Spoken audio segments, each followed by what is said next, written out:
Como siempre, chicos, pues me da mucho gusto verlos, en verdad, ¿eh? Y bueno, pues vamos a iniciar precisamente con la clase de física. ¿Se acuerdan que habíamos iniciado precisamente con el manejo, sobre todo, de las 3 leyes de Newton? Comentamos que las leyes de Newton, evidentemente, son importantísimas. ¿Por qué? Porque, bueno, son las leyes que rigen el movimiento de todos y cada uno de los cuerpos. Habíamos comentado entonces, chicos, que todo lo que está a nuestro alrededor, obviamente, es materia. Y toda la materia necesita cierto nivel de energía para poderse mover. Entonces, un objeto no se mueve a menos que se le aplique una fuerza determinada, una fuerza tal que permita precisamente que este cuerpo se mueva. Pero para que un cuerpo se pueda mover, además de aplicarle una fuerza, también debemos de tomar en consideración varias leyes que son importantes. Esas leyes son las que se les llama precisamente la ley o las leyes del movimiento. Nosotros las conocemos como la primera, la segunda y la tercera ley de Newton. Las más importantes en este momento, que son con las que vamos a trabajar, son precisamente la primera y la tercera ley de Newton.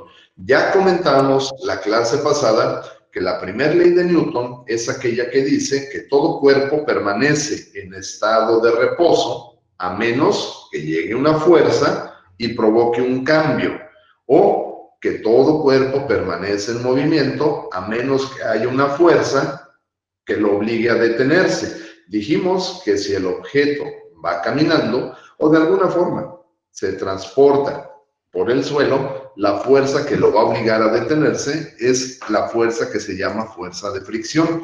Pero lo mismo va a pasar cuando de repente tengamos un cuerpo que se mueve en sentido vertical. La fuerza que tenemos que vencer, pues es la fuerza de gravedad, que es la que hace que el cuerpo obviamente caiga. Y existen las fuerzas normales, que al final de cuentas son la misma fuerza, pero en sentido contrario. Cuando tenemos la oportunidad de poder entender realmente cuáles son las diferentes fuerzas que intervienen en el movimiento de un cuerpo, entonces ya estamos en capacidad de poder realizar un diagrama. Y ese diagrama me va a servir para poder resolver un ejercicio. Ahora, para poder entender esto de manera correcta, hay que ver que las leyes de Newton se tienen que aplicar de una forma bien exacta y bien específica. ¿Por qué? Porque, como dijimos, las 2 leyes, que es la primera y la tercera, que son las que intervienen en este tipo de condiciones, pues hay que saber identificarlas. Tenemos fuerzas que comentamos que se llaman fuerzas reales, y también tenemos fuerzas que se les llaman fuerzas normales. Entonces, las fuerzas reales y las fuerzas normales van a intervenir en el movimiento de un objeto. ¿Por qué? Porque si ustedes recuerdan, dijimos que al empujar un objeto como tal, el objeto me va a devolver a mí la misma fuerza, solo que en sentido contrario. Lo mismo pasa cuando la fuerza se mueve en sentido vertical. Si yo voy a subir un objeto, por ejemplo una caja, la voy a subir a la parte elevada del ropero, yo lo voy a subir, pero entonces de arriba hacia abajo también hay una fuerza, por eso se hacen pesados precisamente. Mientras mayor sea la masa, o sea, la cantidad de materia que tenga el objeto, pues obviamente mayor va a ser el peso, pero también tiene que ver la gravedad, que es la que lo está jalando hacia abajo. Si yo tengo fuerzas reales y fuerzas normales, dijimos que existe la condición de equilibrio. La condición de equilibrio es aquella que decía que la sumatoria de todas las fuerzas, ¿ok? O sea, todas las fuerzas que se mueven sobre X y todas las fuerzas que se mueven sobre Y, para que un cuerpo esté en equilibrio, siempre debe de ser 0. La misma fuerza que yo le aplico es positiva. La fuerza que el objeto me regresa es negativa. Y cuando las 2 fuerzas se juntan en un solo punto, entonces tenemos el 0, que es el equilibrio. Supongamos que yo tengo 10 newtons de fuerza y el objeto me devuelve 10 newtons. la sumatoria, o sea, la suma de 10 newtons más menos 10 newtons. ¿Por qué menos 10? Ah, porque va en sentido contrario. Acuérdense que no hay fuerzas negativas. Sin embargo, el signo me indica que van en sentido contrario. Es igual a 10 newtons más por menos, me va a dar a menos 10 newtons.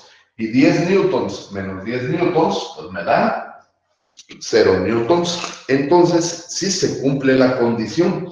Para que un objeto esté en equilibrio, la sumatoria siempre tiene que ser 0. ¿Cómo se representan las fuerzas en problemas de equilibrio? Se representan con algo a lo que nosotros le vamos a llamar diagramas. ¿Y los diagramas qué función tienen? El diagrama de cuerpo libre, de las fuerzas reales, pero también tenemos el diagrama de cuerpo libre de las fuerzas normales. ¿Cómo podemos representar un diagrama de cuerpo libre? Bueno, es bien sencillo poderlos dibujar y es la base para que nosotros podamos desarrollar de manera correcta el ejercicio con el que vamos a trabajar. Vamos a hacer un pequeño ejemplo. Se tiene un bloque cuyo peso W cuelga de una cuerda atada a otras dos cuerdas, A y B, las cuales a su vez están atadas al techo. Si la cuerda B forma un ángulo de 60 grados con el techo y la cuerda A forma un ángulo de 30 grados con el techo, dibuje el diagrama de cuerpo libre del nudo. Todo problema, cualquiera que sea, siempre los datos son importantes. Tengo un bloque que se representa con la letra W, que cuelga de una cuerda y que a su vez está amarrado a otras dos cuerdas. Esto significa que yo tengo lo siguiente, tengo un bloque. Ese bloque tiene un peso. Ese peso no sé cuál es, lo único que sé es que ese peso se representa con la W y dice que ese bloque está amarrado a una cuerda. Vamos a imaginarnos que realmente la cuerda pues está en medio, ¿ok? Y dice además que a su vez ese bloque está amarrado de otras dos cuerdas. Vamos a pensar que esa es una, vamos a pensar que esta es la otra. Y las dos cuerdas están atadas al techo. Ok, bueno, entonces vamos a imaginarnos que yo aquí tengo el techo y la pared. Dice, si la cuerda B forma un ángulo de 60 grados con respecto al techo y la cuerda A forma un ángulo de 30 grados. Dibujar el diagrama de cuerpo libre con respecto al nudo. ¿Cuál es el nudo? Ah, bueno, pues el nudo es este, ¿no? Donde se están juntando la cuerda que sostiene al bloque, la cuerda A que viene del techo y la cuerda B que viene del techo también. Obviamente, una forma un ángulo de 30 grados y la otra forma un ángulo de 60 grados. Esta es la situación real. Ahí tengo el bloque colgado, ahí están las dos cuerdas, están amarradas al techo, ahí lo estoy viendo, pero ahora yo necesito representarlo en física para que realmente se pueda comprender. Siempre que tengan problemas de este tipo, de cuerdas que están amarradas, el origen, el centro de todo el diagrama siempre va a ser el nudo. Entonces, si yo imaginariamente trazo los ejes, que ahí está el eje Y, y también estoy dibujando el eje X. Ahora voy a representarlo. Vamos a dibujar los dos diagramas. El primer diagrama es el diagrama de cuerpo libre de las fuerzas reales y ese mismo me va a servir para dibujar el segundo diagrama, que es el del cuerpo libre, pero de las fuerzas normales. Ahí tengo mi primer plano cartesiano y voy a dibujar mi segundo plano cartesiano. Ya tengo los datos. De los datos hice mi dibujo y de mi dibujo voy a hacer mis diagramas de cuerpo libre, de las fuerzas reales. Y también voy a dibujar, en segundo lugar, mi diagrama de cuerpo libre de las fuerzas normales. Tengo 3 cuerdas. La primera, una cuerda W, que es la que sostiene al bloque. La cuerda W va hacia abajo. Las fuerzas reales se representan exactamente igual que en el dibujo, en el diagrama de cuerpo libre. Entonces, esto significa que la primera fuerza real es la del peso, la de W. Entonces, esta fuerza yo la voy a poner precisamente aquí. Esa es la primera fuerza real. ¿Cómo se llama esa fuerza? Bueno, esa fuerza se llama W, porque es la que carga el peso. En segundo lugar, voy a dibujar la cuerda A. Entonces, ¿este ángulo dónde va a estar? Ah, bueno, pues si lo tengo arriba, por la ley de los ángulos alternos internos, quiere decir entonces que este ángulo que yo tengo aquí, este de acá, pues también vale los mismos 30 grados. Y lo mismo va a pasar con el ángulo de 60. Es decir, si el ángulo de 60 es el que tengo en la parte superior, entonces este ángulo que tengo yo aquí abajo, porque son alternos, uno va de un lado, otro va del otro. Así es como lo tenemos representado. Y si este mide 60, pues este ángulo también va a medir 60 grados. Ahí estoy aplicando la geometría precisamente para poder entender cómo se están moviendo las cuerdas. En este caso, me dan un ángulo y yo sé que si lo que mide arriba, al ser alterno interno, pues se va a manejar exactamente con la misma medida del que tengo abajo. El siguiente paso es tomar el transportador y representarlo. Voy a colocar mi transportador exactamente a la mitad, donde se debe de colocar, y voy a medir esos 30 grados. Como es la cuerda A la que voy a dibujar, la cuerda A se encuentra hacia la izquierda. Entonces dibujo 10, 20, 30. Aquí estaríamos hablando de que ahí, en esta marca, aquí están los 30 grados. Obviamente, no va a tener la misma inclinación que el dibujo original, porque este dibujo no lo hicimos tomando en cuenta los grados, solamente lo dibujamos tomando en cuenta los datos que me dio el problema, y este fue solamente para darme una idea de cómo se encuentra la situación en la vida real. Entonces, ese ángulo de 30 grados es este que tengo aquí, y la cuerda yo la voy a tomar hacia acá.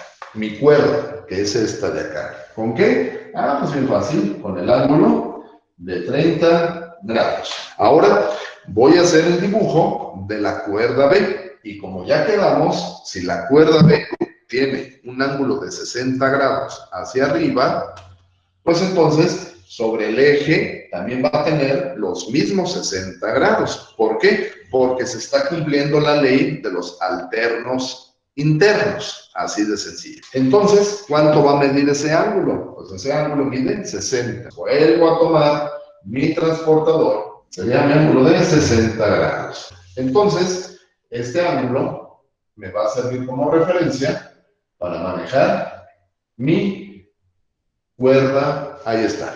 Y aquí sería precisamente la cuerda B, esta sería la cuerda A, y este sería el ángulo de 60 grados. Y con esto yo ya dibujé mi primer diagrama de cuerpo libre. Vamos a dibujar el diagrama de cuerpo libre de las fuerzas normales. ¿Cuáles son las fuerzas normales? Son las mismas, solo que en sentido contrario. Primero, vamos a dibujar la fuerza W, que es la que va hacia abajo. Esta es la fuerza real. La fuerza W es la fuerza real. ¿Ok?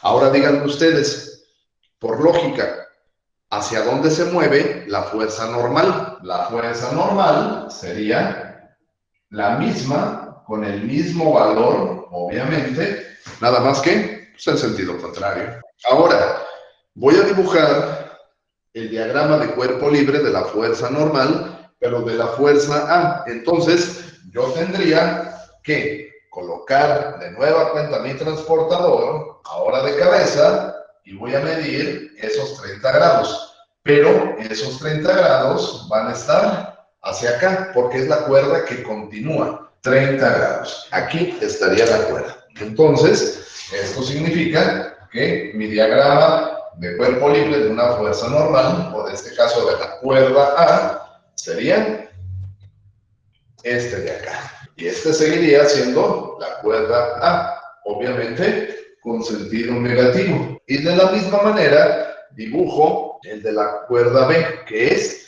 esta que baja, con el ángulo de 60 grados, nada más que ahora va a estar en el tercer cuadrante. Y lo voy a dibujar exactamente ahí. Entonces esto me daría 60 grados aquí, y yo voy a dibujar mi cuerda, que en este caso sería esta de acá. Y sería, obviamente, la cuerda B. Aquí se forman los 30 grados. Aquí se forman los 60 grados. De esta manera es como estamos llevando a cabo, ahora sí, la demostración de los dos diagramas que me sirven precisamente para resolver el ejercicio. Obviamente, esto solamente es la primera parte.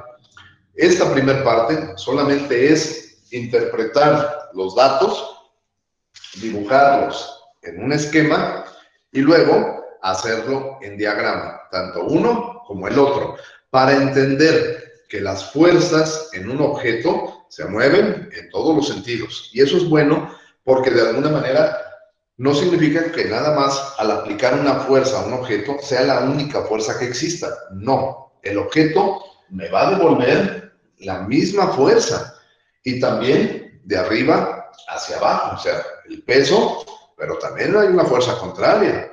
Si yo aplico ese empuje, el objeto aplica un empuje directamente hacia mí, y entonces es ahí donde entendemos cómo se están moviendo precisamente las fuerzas. Muchas gracias por haberme acompañado, cuídense mucho, nos vemos en un próximo video. Gracias, un abrazo, cuídense mucho.